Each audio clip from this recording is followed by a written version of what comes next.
नमस्कार दोस्तों।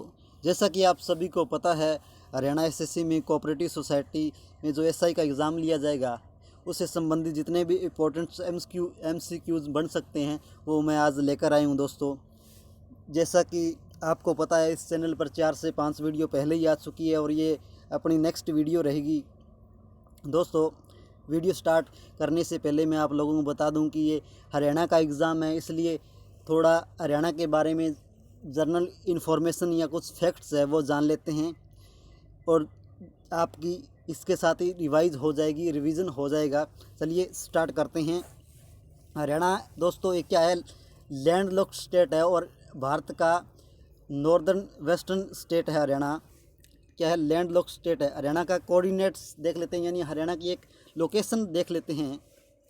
हरियाणा की लोकेशन क्या है, लोकेशन में कहें तो हरियाणा का लेटीट्यूड्स यानी कि लेटीट्यूड्स हरियाणा का 3 डिग्री में विस्तारित है, यानी कि 27 degree north to 30 degree north. यानी कि भारत आपको पता है उत्तरी गोलार्ध में, तो ऑब्वियसली हरियाणा भी उत्तरी गोलार्ध में आएगा। यानी लेटीट्यूड्स है 27 degree north to 30 degree north. यानी आगे है लॉन्गिट्यूड्स हरियाणा का 74 degree east to 77 degree east. यानी कि पूरा हरियाणा पूर्व से पश्चिम, उत्तर से दक्षिण, पूरा हरियाणा 3 डिग्री में विस्तारित है। यानी हरियाणा का एक्सटेंट कितना है, 3 डिग्री है।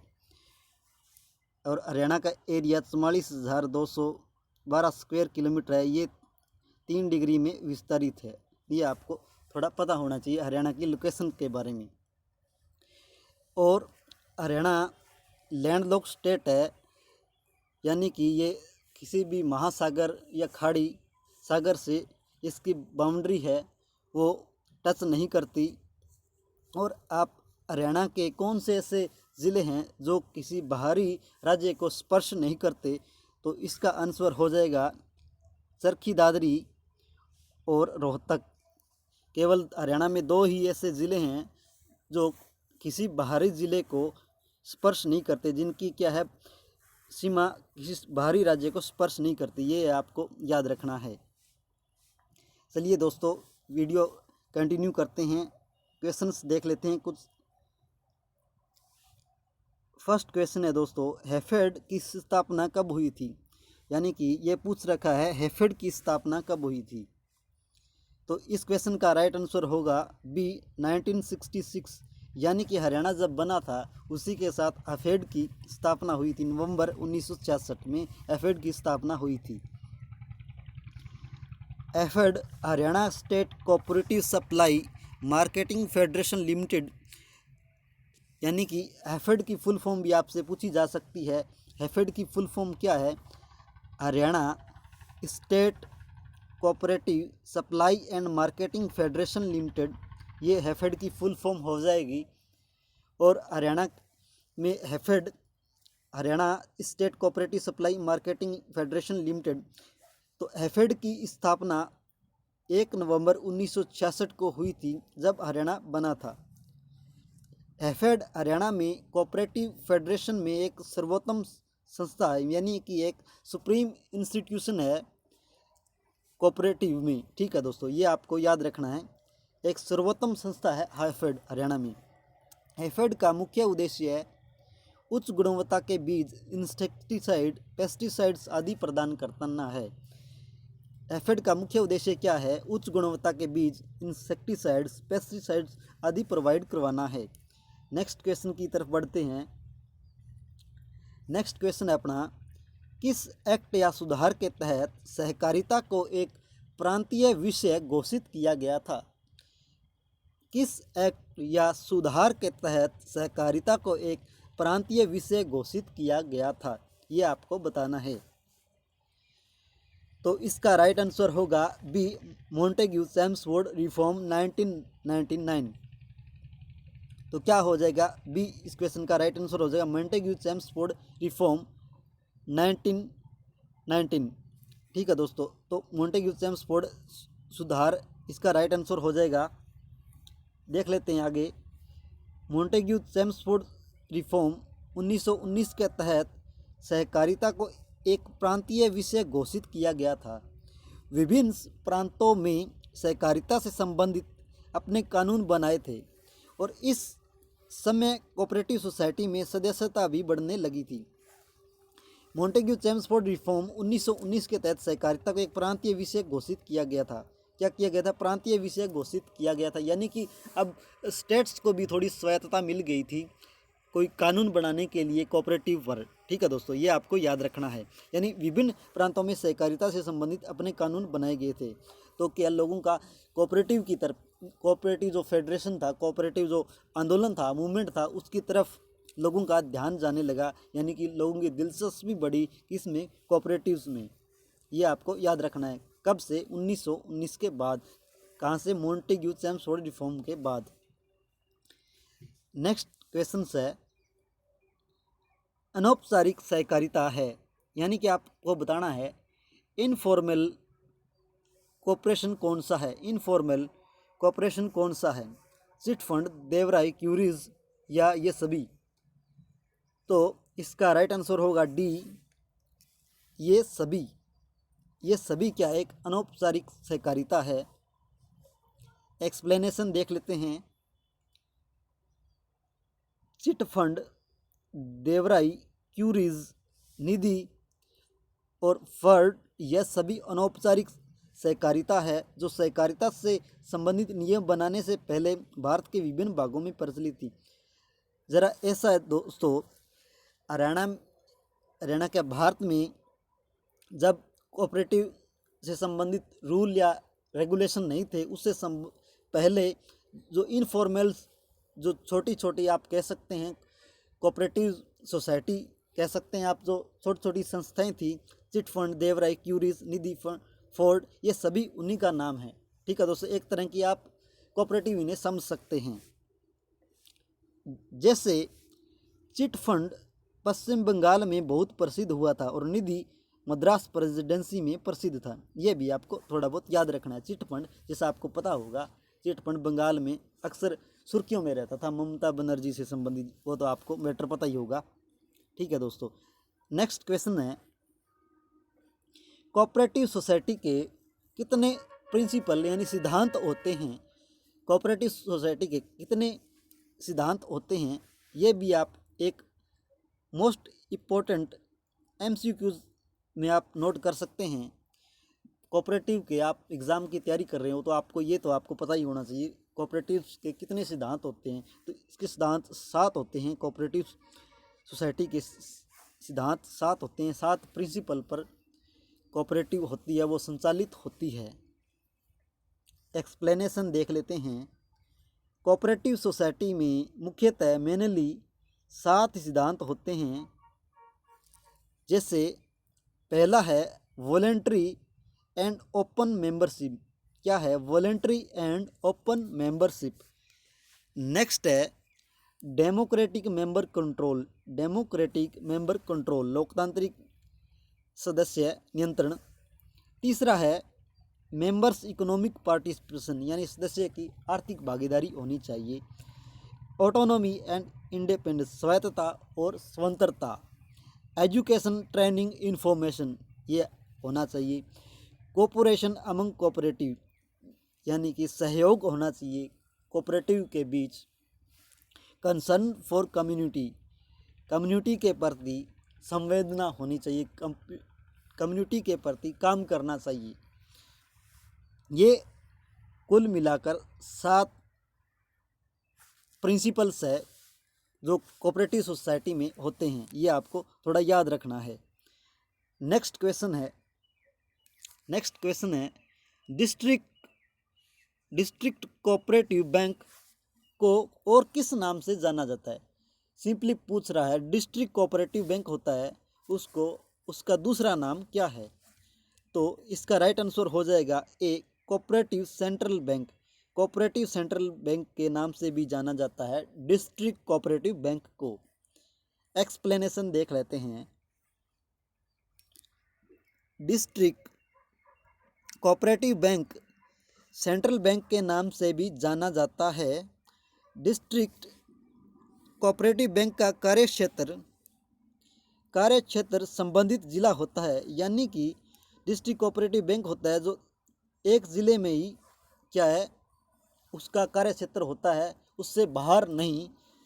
जिले में स्थित समस्त सहकारी समितियां इसकी सदस्यता ग्रहण करती है, यानी कि ज़िले में जितनी भी कोऑपरेटिव्स होते हैं, कोऑपरेटिव जो समितियां होती है वो सभी इसकी सदस्यता ग्रहण करती है। ये कंपल्सन भी होता है, यानी कि एक डिस्ट्रिक्ट कोऑपरेटिव बैंक है वो ज़िले में सुप्रीम कह सकते हैं आप, सर्वोत्तम संस्था कह सकते हैं कोऑपरेटिव में।